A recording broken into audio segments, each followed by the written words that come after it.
வணக்கம். இந்த வீடியோவில் நாம் சிமுலேஷன் தியரி பற்றி பார்க்கலாம். ஸோ சிமுலேஷன் தியரி எல்லாருக்குமே ஓரளவுக்கு அதில் ஒரு தெரிஞ்சிருக்க வாய்ப்பு இருக்குது, ஒரு அபிப்பிராயமும் இருக்கும். சில பேர் அதை ஒத்துக்கிறவங்களும் இருப்பாங்க, சில பேர் ஒத்துக்காதவங்களும் இருப்பாங்க. ஸோ என்னோட தியரி படி எப்படின்னா, இந்த உலகம் வந்து செயற்கையாக செய்யப்பட்ட ஒரு இயங்கியல் அப்படிங்கிறத நான் முழுசாக நம்புகிறேன். ஸோ அது எப்படி செய்கிறாங்க அப்படின்றத என்னோட தியரியில் நான் வந்து விளக்கம் கொடுத்துருக்கேன். ஸோ அதை நான் இப்போ சொல்கிறேன். முதல்ல வந்து பஞ்சபூத ஆற்றல் சமநிலை, அதாவது யூனிவர்ஸ், லா ஆஃப் யூனிவர்ஸ்ன்னு எடுத்துக்கிட்டிங்கன்னா ஃபஸ்ட்டு வந்து பஞ்சபூத ஆற்றல் சமநிலை தான் வந்து ரொம்ப முக்கியமான விஷயம். இந்த பஞ்சபூத ஆற்றல் சமநிலை வந்து எப்போவுமே நடந்துக்கிட்டே இருக்கும். அது ஒன்று மிகுதி ஆகும்போது அது இன்னொன்னா டிரான்ஸ்ஃபார்ம் ஆகி தன்னைத்தானே சமநிலைப்படுத்திக்கும். அப்படிதான் இந்த இயங்கியல் இயங்குது. ஸோ அப்படிதான் எலக்ட்ரிக் ஃப்ளோவுமே இங்கே நடந்துகிட்டே இருக்கும். அப்படி இருக்கும்போது இது வந்து எப்படி நாம் செயல்முறைப்படுத்தி எந்த ஒரு கிரகத்தையுமே வந்து நாம் வந்து நமக்கு வாழ்விடமாக எப்படி மாற்றுறது அப்படிங்கிறத பற்றி பார்க்கலாம். ஸோ நமக்கு அப்படின்னு நம்ம சொல்லும்போது நம்மளோட உடலை பற்றி நம்ம ஃபஸ்ட்டு பேசணும். இதில் இருக்கக்கூடிய பஞ்சேந்திரியங்கள், பஞ்சபூத ஆற்றல், இதில் இருக்கக்கூடிய கெமிக்கல்ஸ் எல்லாமே எந்த ஃப்ரீக்குவன்சி ரேஞ்சுக்கு உட்பட்டு இருக்குது அப்படிங்கிறத வந்து நம்ம ஃபஸ்ட்டு பார்க்கணும். ஸோ அதில் இருக்கக்கூடிய விஷயங்கள் தான் வந்து நமக்கு ஏதுவாக இருக்கும். அந்த கால சூழ்நிலை தான் நமக்கு எப்போவுமே ஏதுவாக இருக்கும். நமக்குள்ளே என்ன கெமிக்கல்ஸ் இருக்கோ, நம்ம எந்த மாதிரியான உடல் எடுத்திருக்கோமோ அதில் என்னென்ன கெமிக்கல்ஸ் இருக்கோ அதற்கான தரவுகள் தான் நம்மக்கிட்ட இருக்கும். அதுபடி தான் நம்மளால் என்ன பண்ண முடியும், சிந்திக்க முடியும். அதற்கு அந்த ஃப்ரீக்குவன்சி ரேஞ்சுக்கு உட்பட்டு தான் நம்மளால் எதையுமே உணர முடியும். அந்த சென்சஸும் நமக்கு வந்து வேலை செய்யும். ஸோ இது கான்ஷியஸ்னஸ்ன்ற வீடியோவில் பார்த்துருக்கோம். அதுக்கு முன்னாடி சில வீடியோவில் இதை பற்றி பேசியிருக்கோம். அப்போ நமக்கு ஏற்ற மாதிரி ஒரு கிரகத்தை வந்து நம்ம மாற்றணும் அப்படின்னா என்ன பண்ணணும், ஃபஸ்ட்டு அங்கே வந்து நம்ம ஃப்ரீக்குவன்சிக்கு ஏற்ற மாதிரி ஒரு அமைப்பு, ஒரு ரியாலிட்டி வந்து நம்ம உருவாக்கணும் இல்லையா? அப்போ வந்து அதில் எல்லாமே வந்து நமக்கு இங்கே என்ன இருக்கோ, நம்ம உடலில் என்னென்ன இருக்கோ அது எல்லாமே வெளியில் இருக்கிற மாதிரி அமைய பெறணும். ஒருவேளை முரண்பாடு ஏற்பட்டால், உடலுக்குள்ளேயும் இயக்கம் இருக்குது இல்லையா? இயக்கம் இருக்கும்போது எப்போவுமே எலக்ட்ரான்ஸ் வந்து டிஸ்சார்ஜ் ஆகிட்டே இருக்கும், ஒரு செயின் ரியாக்ஷன் போய்கிட்டே இருக்கும். அப்போது முரண்பாடு இருக்கிற பட்சத்தில் அந்த செயின் ரியாக்ஷன் என்ன ஆகும், ஒரு வெடிப்பு மாதிரி வர்றதுக்கு வாய்ப்புகள் அதிகம். அதனால உடலே வந்து ஒத்து போகக்கூடிய சூழ்நிலையில இல்லை அப்படின்னா அந்த உடல் வந்து அங்கே வெடிக்கிறதுக்கான வாய்ப்புகள் இருக்கு. ஸோ எப்படி அந்த மாதிரி ஒரு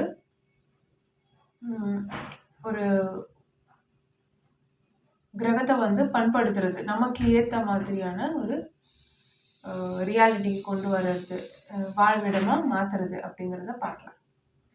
முதல்ல வந்து ஒரு கிரகம்னு நாம் எடுத்துக்கிட்டோம் அப்படின்னா அந்த கிரகத்துக்கு ஃபஸ்ட்டு கோர்னு ஒன்று இருக்கும் இல்லையா? உள்ள மையத்தில் எப்போவுமே எப்படி இருக்கும், ஹீட்டாக இருக்கும், கோர்னு ஒன்று இருக்கும். ஸோ அதுக்கப்புறம் மேல் பரப்பு அப்படின்னு பார்த்தீங்கன்னா மேல் பரப்பில் உங்களுக்கு மின்காந்த ஆற்றல் இருக்கும். அந்த மின்காந்த ஆற்றல் எந்த அளவுக்கு இருக்கோ அதை பொறுத்து தான் அந்த கோளோட ரொட்டேஷனே இருக்கும். அது அந்த ஸ்பீடில் சுற்றுறதே இந்த மின்காந்த ஆற்றலை பொறுத்து தான் இருக்கும். ஸோ எந்த அளவுக்கு அதனுடைய மின்காந்த ஆற்றல் இருக்குது அப்படிங்கிறத வந்து நம்ம பார்த்துக்கணும். பார்த்துக்கிட்டு நம்ம ஃபஸ்ட்டு அங்கே டவர்ஸை இன்ஸ்டால் பண்ணணும். நான் ஃபஸ்ட்டே சொல்லியிருந்தேன், இப்போ நம்ம இயங்கியல் எப்படி இயங்குது அப்படின்னு கேட்கும்போது ஆனோட் கேத்தோடுன்னு சொல்லியிருந்தேன். ஒரு கெமிக்கல் பேட்ரி மாதிரி தான் நம்மளோட இயங்கியல் இயங்குது. அப்போ அதுக்கு ஒரு ஆனோடு வேணும், ஒரு கேத்தோடு வேணும். அதே மாதிரி அங்கேயுமே 2 நிலப்பரப்புகளாக நாம் அந்த இதை வந்து பிரிக்கிறதுக்கு ஃபஸ்ட்டு கணக்கு போட்டுட்டு எந்தெந்த இடத்துல எந்தெந்த டவர்ஸ் வைக்கணும் அப்படின்னு சொல்லி அந்த மாதிரி லொக்கேட் பண்ணி அதை கரெக்டான ஃப்ரீக்குவன்சிக்கு எடுத்துகிட்டு வரணும். எடுத்துகிட்டு வந்து அதை ஃபஸ்ட்டு வந்து நல்லா ஹீட் பண்ணணும்.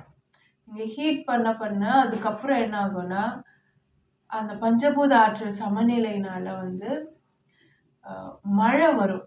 நீங்கள் வந்து கோர் நல்லா சுற்றுற அளவுக்கு வந்து ஹீட் பண்ணலாம், சுற்ற ஆரம்பிக்கிற அளவுக்கு. நீங்கள் ஹீட் பண்ணிவிட்டு அந்த ஃப்ரீக்வன்சிக்கு அதை எடுத்துகிட்டு போனோம்னாலே அந்த மாதிரி ஆகும். ஸோ அது முடிச்சுட்டு அதுக்கப்புறம் உங்களுக்கு கடல் ஃபார்ம் ஆகும் ஒன்று ஒன்றா. அதில் அப்போ நீங்கள் வந்து எந்த ஃப்ரீக்வன்சியில் வைக்கணும் அப்படின்றத வந்து நீங்கள் நல்லா யோசித்து அது வந்து கரெக்டாக அட்ஜஸ்ட் பண்ணிவிட்டு நீங்கள் வைக்கணும். ஏன் யோசிச்சுன்னு சொல்கிறேன்னா, நீங்கள் உருவாக்கும் போதே இந்த நிலப்பரப்புக்கு இன்னது அப்படின்றத பிரிச்சிடணும். இந்த நிலப்பரப்புக்கு இந்த மாதிரியான பாக்டீரியாஸ், இந்த மாதிரியான வைரஸ், இந்த மாதிரியான மின்காந்த ஆற்றல் அலைவரிசை இங்க இருக்கும் அப்படின்ற மாதிரி நீங்க பிரிச்சா மட்டும்தான் அங்க வந்து ரேசஸ் எல்லாம் பிரிக்க முடியும். இப்போ ஏன் ரேசஸ் இருக்கணும் அங்க, எல்லாருமே ஒரே மாதிரி இருக்கலாமே அப்படின்னா, ரேசஸ்க்காக கிடையாது. இங்க வந்து ஒரு இடத்துலயும் ஒவ்வொரு மாதிரியான தட்பவெட்ப சூழ்நிலை, இந்த மாற்றங்களும் இருக்கிற மாதிரி தான் நம்ம டிசைன் பண்ணவே முடியும். அப்பதான் எலக்ட்ரான் வந்து ஒண்ணுல இருந்து ஒண்ணு ஃப்ளோ ஆகுற மாதிரி வரும் அந்த அமைப்பே. அந்த மின்னாற்றலும் மூவ் ஆகுற மாதிரி வரும். இல்லைன்னா நீங்க அந்த சுழற்சி வந்து தடைப்பட்டுருங்க. எப்பவுமே வேற்றுமைகள் இருந்துகிட்டே இருக்கணும். நீங்க அந்த ஆனோட் கேத்தோட் ஃபர்ஸ்ட் சொன்னேன் இல்லையா, அதே மாதிரி தான் கொஞ்சம் கொஞ்சமா அதுல வந்து வேற்றுமைகள் வர மாதிரி அந்த நிலப்பரப்புகளை வந்து நாம வந்து டிசைன் பண்ணணும். அதுக்கப்புறம் இந்த டவர்ஸ் மூலியமாவே நாம வந்து நல்ல கடல் உருவானதுக்கு அப்புறம் நாம வந்து இந்த டெக்டானிக் பிளேட்ஸை வந்து கண்ட்ரோல் பண்ண முடியும். ஸோ அதுக்கப்புறம் இங்கேருந்து எடுத்துகிட்டு போன அந்த பாக்டீரியாஸ், அந்த வைரஸ், அதெல்லாம் வந்து ஃபஸ்ட்டு அங்கே வந்து விட்டு அதுக்கப்புறம் அது பல்கி பெருகணும். அதுக்கப்புறம் தான் ஒவ்வொரு சூழ்நிலையும் அங்கே வந்து உருவாகும். அப்போ ஒவ்வொரு இடத்துலையும் என்ன மாதிரியான தட்பவெப்பம் இருக்குது அப்படிங்கிறத பார்க்கணும். என்ன மாதிரியான பஞ்சபூத ஆற்றல் இருக்குது அப்படின்றத பார்க்கணும். என்ன ஃப்ரீக்வன்சி பேஸ் ஆகிருக்கு அப்படிங்கிறத பார்க்கணும். மூமெண்ட் எப்படி இருக்குது, எலக்ட்ரிக் ஃப்ளோ அந்த மூமெண்ட் எப்படி இருக்குது அப்படின்றத பார்க்கணும். எங்கெங்கே ஜியோமேக்னெட்டிக் சென்டர்ஸாக அதுவே தன்னை மாற்றிக்குது அப்படிங்கிறதையும், சமநிலைக்காக அந்த மாதிரி உருவாகும் அதையும் கரெக்டாக நோட் பண்ணி வச்சுக்கிட்டு, இந்த ஃப்ளோ எப்படி போகுதுன்றத டோட்டலாக கணிச்சு அதை எப்படி கையாளுறதுன்றத வந்து ஃபஸ்ட்டு தெரிஞ்சு வச்சுக்கணும். அதுக்கப்புறம் ஒவ்வொரு உயிரினமா நம்ம வந்து உருவாக்கி அந்த நம்ம இப்போ இருக்கிற அதே ஃப்ரீக்வன்சிக்கு அதை எடுத்துட்டு வரணும். இந்த பாக்டீரியாஸ் ஆகட்டும், வைரஸ் ஆகட்டும், எல்லா ஒரு செல் 2 செல் உயிரினங்கள் எல்லாமே அங்கே வச்சு வளர்ற மாதிரி சூழ்நிலை இருக்கா அப்படிங்கிறத வந்து நாம பார்க்கணும். இப்போ அது இருந்தா மட்டும்தான் நம்மளால அங்க போய் இருக்க முடியும். சரிங்களா? ஸோ நம்ம வந்து அங்க போயிட்டு ஒவ்வொரு இடத்துலையுமே அதுக்கேற்ற மாதிரி நம்ம எப்படி வடிவமைச்சிருக்கோமோ அதுக்கேற்ற மாதிரி பாக்டீரியா, வைரஸ், அதுக்கப்புறம் மற்ற ஒரு செல் 2 செல் எல்லாமே போட்டு நம்ம வந்து டெஸ்ட் பண்ணணும். அதற்கு ஏதுவான இடமா நம்ம மாற்றணும். மாற்றிட்டு அதுக்கப்புறம் மனுஷங்க அங்கே வாழறதுக்கான அந்த ரியாலிட்டி வந்து உருவாகிடும். அப்புறம் நம்ம வந்து வாழறதுக்கு தகுதியான இடமா அது மாறும். ஸோ காற்று மண்டலம் எப்படி மாற்றுறது அப்படின்னா இதே தான். நீங்கள் எந்த மாதிரி ஃபஸ்ட்டு வந்து மெட்டல்ஸ் உருவாகிற மாதிரி அந்த இடத்த வந்து பண்ணியிருக்கீங்க அப்படின்றத வந்து பார்க்கணும். எந்த ஃப்ரீக்வன்சியில் வச்சுருக்கீங்க, எந்த மாதிரி மெட்டல்ஸ் வந்து டிரான்ஸ்ஃபார்ம் ஆகுது அப்படின்றது வந்து நீங்கள் பார்க்கணும் மண்ணிலேருந்து. அது கரெக்டாக பண்ணிட்டோம் அப்படின்னா காற்று மண்டலமும் நமக்கு ஏற்றாற் போல் இருக்கும். அதில் மாற்றம் ஏற்படுத்துறது எப்படி அப்படிங்கிறதும் இந்த டவர்ஸ் வச்சே நம்மளால் பண்ண முடியும். அதுக்கப்புறம் வந்து மற்றதெல்லாம் இப்போ உங்களுக்கு புரிகிற மாதிரி சொல்லணும்னா, இப்போ தமிழ்நாட்டில் இருக்கிற மண் வளம், இந்த மண்ணை எடுத்து நம்ம மோந்து பார்த்தோம், முகர்ந்து பார்க்குறோம் அப்படின்னா இதில் இருக்கக்கூடிய பாக்டீரியாஸ், இதில் இருக்கக்கூடிய வைரஸ் இதெல்லாம் பார்த்தீங்கன்னா நிறைய இருக்கும். இதுவே வேறு இடத்துலலாம் போய் பார்த்தீங்கன்னா இந்த மண்ணுக்கு, அந்த இடத்துல இருக்க மண்ணுக்கு வந்து அந்த வாசனை இருக்காது. ஸோ இங்கே இந்த இயங்கியல்லையே பார்த்தீங்கன்னா ஒவ்வொரு இடத்துக்கும் பஞ்சபூத ஆற்றல் மாறிட்டே இருக்கும். அதனால தான் ஒவ்வொரு இடத்துல இருக்கிற மக்களுக்குமே வெவ்வேறு மாதிரியான உடல் அமைப்புகள் இருக்குது, அந்தந்த பஞ்சபூத ஆற்றலுக்கு ஏற்றாற் போல. அது வந்து அவங்க உடல்ல வந்து அந்த தாக்கத்தை ஏற்படுத்துது. அதனால தான் அவங்களுடைய உடல்லயுமே மாற்றம் இருக்கு. டிஃப்ரெண்ட் ரேசஸ் இருக்கு. சரிங்களா? ஸோ நீங்க பார்த்தீங்கன்னா, ஒரு குறிப்பிட்ட இடத்துல மட்டுமே ஒரு உயிரினம் வாழறதுக்கு காரணம், அந்த உயிரினத்துக்கு அந்த பஞ்சபூத ஆற்றல் தான் சரியா வருது. நீங்க அத வேற இடத்துல கொண்டு போய் விட்டீங்கன்னா, அது வாழாது. இன்னொன்னு, இன்னும் சில உயிரினங்கள் இந்த இடத்துல வாழவே முடியாதுன்னு இருக்கும். அப்பல்லாம் பார்த்தீங்கன்னா, இந்த பஞ்சபூத ஆற்றல் வந்து அந்த உயிரினத்துக்கு இருக்கக்கூடிய பேசிக் கெமிக்கல் ப்ரோகிராம்ஸ், கர்மிக் ப்ரோகிராம்ஸ்ன்னு எடுத்துக்கலாம். அத வந்து இது வந்து நீர்த்தடிச்சிருது அப்படிங்கிறது தான் பொருள். நீங்க பார்த்தீங்கன்னா, ஹிமாலயாஸ்லலாம் பாம்பே இருக்காது. ஃபுட்ஹில்ஸ் ஆஃப் ஹிமாலயாஸ்லாம் போனீங்கன்னா, நீங்க தைரியமா தங்கலாம். அந்த விஷப்பூச்சிகள், இது எதுவுமே இருக்காது.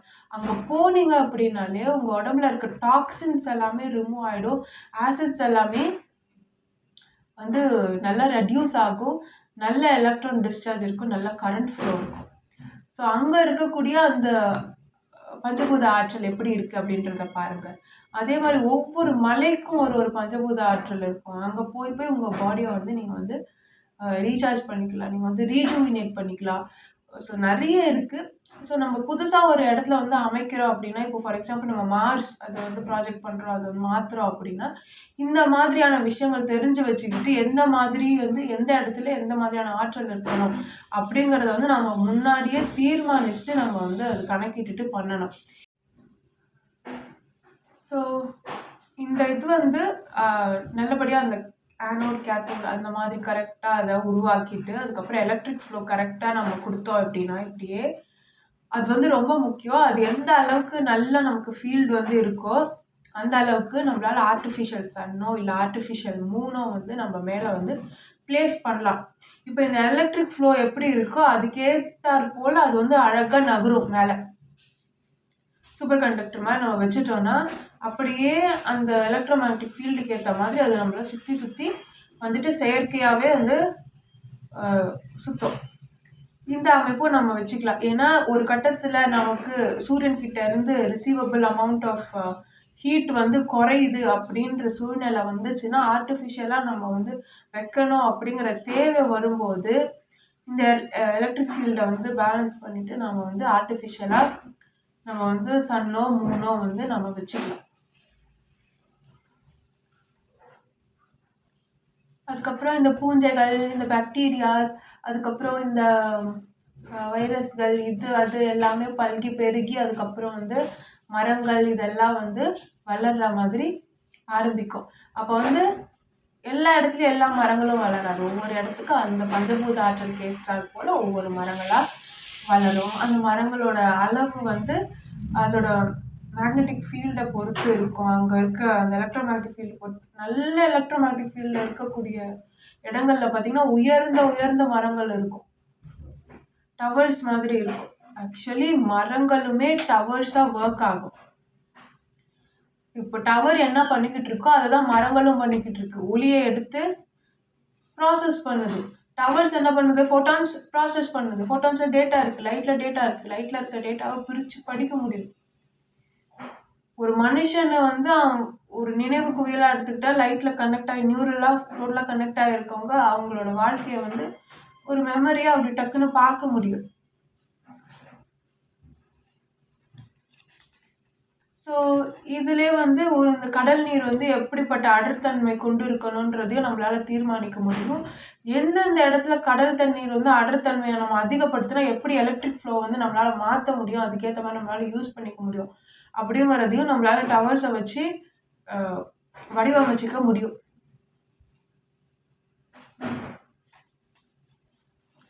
அதுக்கப்புறம் அந்த இயங்கியல்ல வந்து நாம வந்து இப்போ நம்ம உடலுக்கு ஏற்றாற் போல அங்கே வந்து மெட்டல்ஸ், எலிமெண்ட்ஸு, கெமிக்கல்ஸ் எல்லாமே நமக்கு ஏற்றாற் போல மாறிடுச்சு. அந்த ஆற்றல் அலைவரிசை நமக்கான அந்த ரேஞ்சாக நம்ம வந்து உருவாக்கிட்டோம்.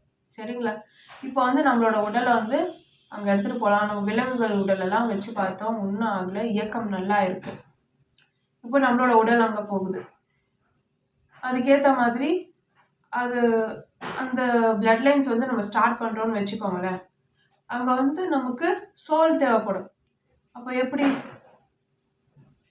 அப்படின்னு கேட்டால், நீங்கள் இப்போ அரிசி வைக்கிறீங்க, அதுலேருந்து ரொம்ப நாள் கழிச்சு வண்டு வருதுன்னா, வண்டு எங்கேருந்தோ அரிசியில் வரல. அதே மாதிரி தான் அந்த இடத்துலையே திருப்பி வந்து ஒரே ஃப்ரீக்வன்சி இருக்கும்போது தானாக நடக்கும். ஸோ எப்படி சோல்ஸ் வந்து இருக்கு, எப்படி நீர்வழி பாதையில் வந்து அதை மாறி வருது அப்படின்றத பற்றிலாம் முன்னாடி வீடியோஸில் நான் சொல்லியிருந்தேன் கான்ஷியஸ்னஸ்னு. ஸோ பேரலாக இந்த மாதிரியான இடங்கள் இருக்கா அப்படின்னா, இங்கே ஒரு வாழ்விடம் இருக்கும்போது இன்னொரு இடத்துல வாழ்விடம் இருக்காதா? நமக்கு இவ்வளோ அறிவு இருக்கும்போது, நம்ம மாற்றத்திற்கு உட்படும் போது, முன்னாடியே மாற்றத்திற்கு உட்பட்ட ஒரு சமூகங்கள் எல்லாம் வேற இடத்துல இருக்காதா? இருக்கும் தானே. ஸோ அந்த மாதிரி இருக்கும்போது நம்ம வந்து அந்த வம்சாவழிகளை வந்து நம்ம ஆரம்பிக்கணும். அப்போ ஆரம்பிக்கும்போது அதற்கேற்ற மாதிரி நம்ம கரெக்டாக அந்த டேட்டா இருக்கிற அந்த உடல்களை அங்கே வச்சு அந்த மாதிரி கான்ஷியஸ்னஸ் வர மாதிரி நம்ம எந்த மாதிரி உடலை உற்பத்தி பண்ணுறோமோ அதுக்கேற்ற கான்ஷியஸ்னஸ் தான் அங்கே வரும். இப்போ அந்த உடம்போட ஒரு டேட்டா அளவு வந்து அதிகமாக இருக்குது அப்படின்னா, புத்திசாலித்தனமான ஒரு அது ஆல்கலைன் உடம்பாக இருந்தால் தான் அந்த அளவுக்கு டேட்டாவை அது வந்து தாங்கும். ஸோ அப்படிப்பட்ட அமைப்பு இருக்கும்போது புத்திசாலித்தனமான குழந்தைகள் வந்து பிறக்கும். இல்லை டேட்டா கம்மியாக இருக்குது, கார்ப்புத்தன்மை அதிகமாக இருக்குது, ஆனால் டேட்டா கம்மியாக இருக்குது அப்படின்ற மாதிரி பட்சத்தில் முகங்கள் எல்லாம் முன்னாடி எப்படி இருந்ததோ அப்படி ஒரு முகங்கள் தான் வரும் அந்த மாதிரி. ஸோ சம அளவு அமிலத்தன்மையும் சம அளவு கார்ப்புத்தன்மையும் இருக்கிறது சிறந்தது. இன்னொன்று, இது ரெண்டுமே உயர்ந்துட்டே போகணும் அடுத்தடுத்த லெவலில். அமிலத்தன்மையும் உயரணும், அதே மாதிரி அதை தாங்கக்கூடிய அளவில் கார்ப்புத்தன்மை வாய்ந்த உடல்களும் அடுத்தடுத்து வரணும். அந்த மாதிரி வந்து அந்த பிளட் லைன்ஸை வந்து நாம் உருவாக்கிக்கிட்டே இருக்கணும். அதை எப்படி வந்து நாம் நெறிப்படுத்துறது, ஒரு இடத்துல மட்டும் அதை வந்து முருகேற்றுறது எப்படி, இதை பற்றியெல்லாம் நான் முன்னாடி வீடியோஸில் சொல்லியிருந்தேன். ஸோ அந்த இடத்துல இப்போ மனிதர்கள் போய் வாழலாமா அப்படின்னா தாராளமாக வாழலாம், அந்த மாதிரி ஒரு சூழ்நிலை இருக்கும். இன்னொன்று, எவால்வ் ஆன மனிதர்கள் அப்படின்னும் போது நான் அவங்களுக்கு ஏற்ற மாதிரி இன்னும் கொஞ்சம் எலக்ட்ரோமேக்னட்டிக் ஃபீல்டு இருக்கிற இடத்துல வந்து அவங்கள தங்க வைக்கலாம். ஸோ ஒவ்வொரு மனுஷங்களுக்கும் ஏற்ற மாதிரியான எலக்ட்ரோமேக்னட்டிக் ஃபீல்டு இருக்கிற இடத்துல ஒவ்வொருத்தங்களை வந்து தங்க வைக்கிறது, ஒவ்வொரு ரேசஸாக பிரித்து அந்த மாதிரி கூட தங்க வைக்கலாம்.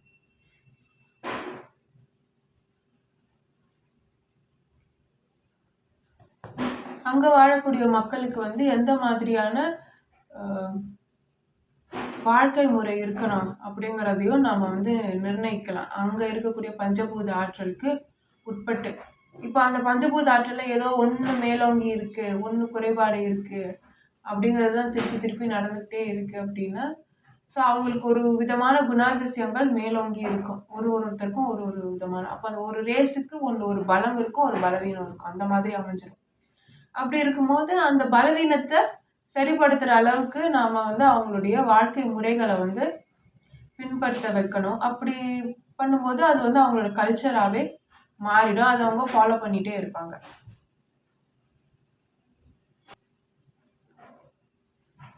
அதே மாதிரி வேற்றுமைக்கு ஏற்றாற் போல் அவங்களுக்கு வந்து அவங்களுடைய நாவன்மையும் இருக்கும். ஒவ்வொருத்தவங்களுக்கும் ஒவ்வொன்று பேச வரும். ஒரு சர்டென் அளவுக்கு தான் அவங்களுக்கு வந்து ஒலி எழுப்ப முடியும். இப்போது பார்த்தீங்கன்னா, டேட்டா கம்மியாக இருக்கிறவங்க, இந்த பஞ்சபூத ஆற்றலில் இருக்கவங்க இந்த அளவுக்கு தான் ஒலி எழுப்புவாங்க. இப்போ தமிழ்நாடுலாம் பார்த்தீங்கன்னா, தமிழ்நாடு நல்லா தமிழ் பேசுது, நாவன்மை நல்லா இருக்குது அப்படின்னா அதுக்கு டேட்டா அதிகம். அதோட ஆக்சசபிள் ஃப்ரீக்வன்சி வேவ் லென்த் பார்த்தீங்கன்னா, பேண்ட்வித் வந்து பார்த்தீங்கன்னா ஹை அது. அதனால் அது நல்லா பேசும், நாவன்மை அதிகம். மற்றவங்களுக்கு பார்த்தீங்கன்னா இந்த அளவுக்கு தான் அவங்களுக்கு வரும் ஆரம்பத்தில். இப்போ எல்லாருமே எவால்வ் ஆகிட்டாங்க, இப்போ அந்த பிரச்சனை இல்லை. ஃபஸ்ட்டெல்லாம் ஸ்டார்ட் பண்ணும்போது பார்த்தீங்கன்னா அப்படி தான் இருக்கும். அப்போ அவங்களுக்கு ஏற்றாற் போல் ஒரு மொழி, அந்த மொழியை நாம் அங்கே கொடுக்கணும். அதுக்கப்புறம் கொஞ்சம் கொஞ்சமாக அதில் வந்து அவங்க புலமை பெறுறதா இருக்கட்டும், அவங்க அறிவுத்திறனை அவங்க வெளிப்படுத்துறதா இருக்கட்டும், அவங்க மேம்பட்டு எவால்வ் ஆகிறதா இருக்கட்டும், அவங்க மூளை செயல்திறன் அதிகரிக்கிறதா இருக்கட்டும், புது புது கண்ணோட்டத்தில் அவங்க பார்க்கறத வந்து ஊக்குவிக்கிற வகையில் அவங்களுக்கு ஆன சூழ்நிலைகளையும் களத்தையும் அமைச்சு கொடுக்கறதா இருக்கட்டும், இது எல்லாத்தையுமே செஞ்சுக்கிட்டே வரணும்.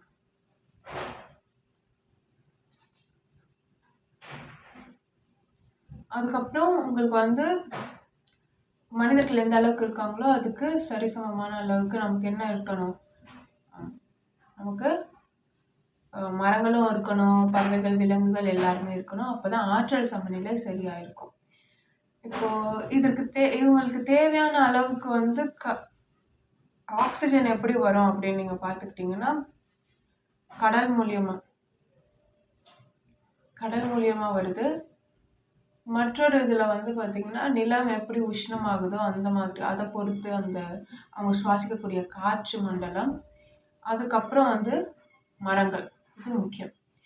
ஸோ இப்படி பார்க்கும்போது எல்லாமே சரிசமமாக இருந்தால் மட்டும்தான் இவங்களுக்கு நல்ல காற்று மண்டலம் இருக்கும். இந்த காற்று மண்டலம் தான் அங்கே இருக்கக்கூடிய மனிதர்களுடைய மூளை செயல்திறன் எப்படி இருக்கணும் அப்படிங்கிறதையே நிர்ணயிக்குது. ஸோ அவங்களுக்கு எந்த அளவுக்கு கான்ஷியஸ்னஸுக்கு ஃப்ரீக்வன்சி ஆக்சசபிளாக இருக்கணும் அப்படிங்கிறத நிர்ணயிக்கலாம். இன்னொன்று அந்த உடல்களுக்கு எந்த அளவுக்கு செயல்திறன் இருக்கணும் அப்படிங்கிறதையும் சுற்றுச்சூழல் இதை நம்ம எப்படி அமைச்சு கொடுக்குறோம் அப்படிங்கிறத வச்சு நம்ம நிர்ணயிக்கலாம். மூன்றாவது, அவங்களுக்கு எந்த அளவுக்கு வாழ்நாள் இருக்கணும் அப்படிங்கிறதையும் இதை வச்சு நம்ம நிர்ணயிக்கலாம். அந்த எலக்ட்ரோமேக்னெட்டிக் ஃபீல்டு எப்படி இருக்கோ அதை பொறுத்து அந்த உடலுக்கு வாழ்நாள் இருக்கும். இப்போ அந்த உடல்ல எப்போவுமே இப்போ குண்டலினிலாம் நல்லா இருக்கு, நல்லா பண்படுத்தப்பட்ட உடல் அப்படின்னும் போது நல்லா ஓப்பன் பண்ணி பேட்டரி வேலை செய்யுது அப்படின்னும் போது அதுக்கு தேவையான அளவு எலக்ட்ரோமேக்னெட்டிக் ஃபீல்டு இருந்துடுச்சு அப்படின்னா அந்த உடல் நல்லா வேலை செய்யும். அப்போ வயோதிகத்தை அந்த உடல் எட்டும் போது, அந்த வயோதிகம் அப்படின்றது எப்படி வருதுன்னா, இந்த கரண்ட் ஃப்ளோ கம்மியாகும் போது தான் வருது. பழுத்து போகுது. இப்போ ஊறுகாய் போட்டு வச்சிருக்கும் போது ஊறுகாய் நல்லா இருக்கு, அதுக்கப்புறம் என்ன ஆகுது, அது ஊறுகாய் கெடுறது கிடையாது.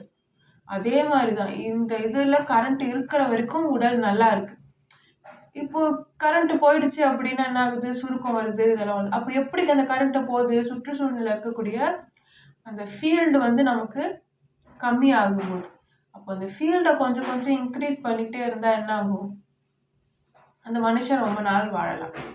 இல்லைன்னா வேற ஒரு வழியில் அவங்க கரண்ட்டை அவனுக்குள்ளே இருக்கக்கூடிய அந்த லைட் அப்படின்னு சொல்கிறீங்களா, ஆரா, எலக்ட்ரோமேக்னெட்டிக் ஃபீல்ட், அதை அவங்க எப்போவுமே தக்க வச்சுக்கிற மாதிரி பார்த்துக்கிட்டா அவங்க ரொம்ப நாள் வாழ முடியும். ஸோ இது ஒரு விஷயம். ஆனால் என்னதான் அவனுக்குள்ளே இருக்கக்கூடிய அந்த ஃபீல்டு இது வரைக்கும் தாக்கு பிடிக்கும் அப்படின்னு இருந்தாலுமே, சுற்றுப்புறத்தில் நாம் செட் பண்ணக்கூடிய அந்த எலக்ட்ரோமேக்னெட்டிக் ஃபீல்டு இவ்வளோதான் அப்படின்னா அந்த உடலுக்கு இத்தனை வயசு தான் இருக்கும். அதுக்கப்புறம் அது மூப்படைஞ்சிரும், அதுக்கப்புறம் அது பழுத்து போன உடல் ஆகிடும். அதுலேருந்து கான்ஷியஸ்னஸ் வெளியேறிடும். லைட் இருக்கிற வரைக்கும் தான் நமக்கு இந்த உடலை கான்ஷியஸ்னஸ் ஹோல்ட் பண்ணும் ஃபஸ்ட்டு. இப்போ நிறைய பேர் உடம்பை விட்டுட்டு வெளியில் போகிறவங்க எல்லாம் கூட லைட் இருக்கிற வரைக்கும் தான் வெளியில் இருக்க முடியும். அதுக்குள்ளே திரும்பி வந்துடணும். நான் இப்போ ஆஸ்ட்ரல் ட்ராவல் பண்ணுறேன், நான் இது பண்ணுறேன், நீங்கள் என்ன வேணால் பண்ணுங்கள், நீங்கள் வெளியில் போகிற வரைக்கும் உள்ள லைட் இருக்கணும். இப்போ இந்த ப்ராக்டிஸ் பண்ணுற எல்லாருமே ஜியோ மேக்னெட்டிக் சென்டரில் உட்காந்துட்டு தான் இந்த ப்ராக்டிஸ் பண்ணுவாங்க.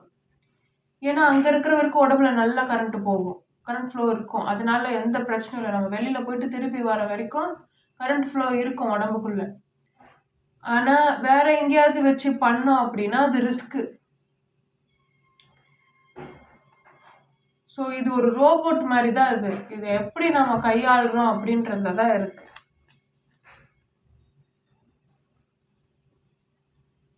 ஸோ அப்போது இம்மோர்டாலிட்டின்னு ஒன்று இருக்கா அப்படின்னா, வாழலாமா அப்படின்னா தாராளமாக வாழலாம். ஆனால் அதுக்கு ஏதுவான சூழ்நிலையை ஏற்படுத்திக்கணும் நம்ம. அப்போது ஒருத்தவங்க ஒரு மாதிரி இருப்பாங்க, அதுதான் இங்கே பிரச்சனை. ஒருத்தங்க எவால்வ் ஆகியிருப்பாங்க, இன்னொரு உடல் எவால்வ் ஆகியிருக்காது. அப்போது எவால்வ் ஆகாத உடலுக்கு நம்ம மின்காந்த ஆற்றலை அதிகப்படுத்தணும்னா இவங்களுக்கு அது அவங்க உடம்புல இருக்கக்கூடிய அமிலத்தன்மை கூடும். அதனால அவங்களுக்கு நோய்கள் வர்றதுக்கான வாய்ப்புகள் இருக்கு, எவால்வ் ஆகாதவங்களுக்கு.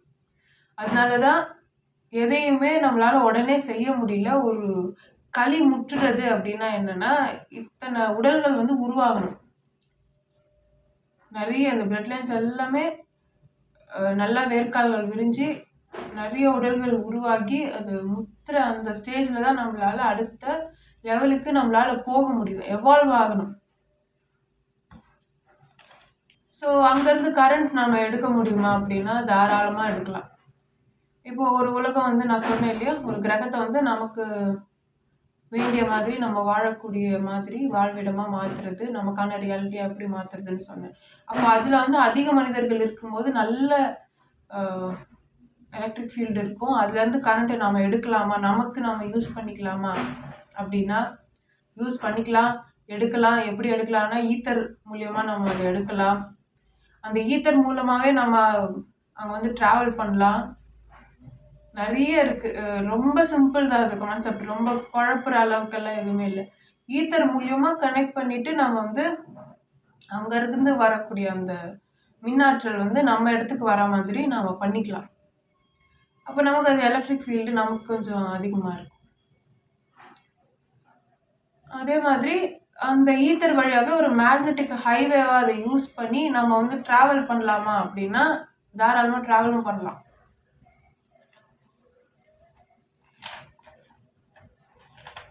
ஸோ இது வந்து என்னோட தியரி. இதை இப்படி தான் சொல்ல முடியும், வேற எப்படி சொல்ல முடியாது அப்படின்றதுனால இதை வந்து இப்படி சொல்றோம். புரிஞ்சுக்கோங்க, அவ்வளவுதான். நன்றி. Love is God.